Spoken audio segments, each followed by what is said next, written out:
เห็นแล้วกล้วยหนึ่งนี่กล้วยจีรอเดี๋ยวสมาคุดให้เบิ่งเด้อโอ้นี่ก็ได้กามันกัดนะพี่บ่เห็นหูมันแล้วนี่หูมันนี่หูมันนี่เดี๋ยวสิคุดให้เบิ่งนะเบิ่งก่อน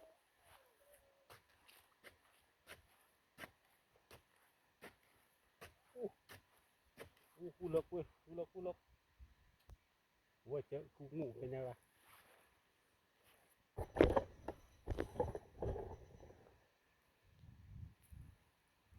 โอเค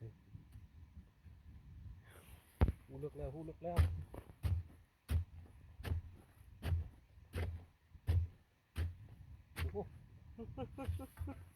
หมือนสิเห็นแล้วเห็นบ่จะเห็นบ่หุยได้แล้ววะเดี๋ยวนี่สิใส่นี่แหละกูกัดกูกับพี่กูด่านี่ได้แล้วหุยตัวบักไงนึง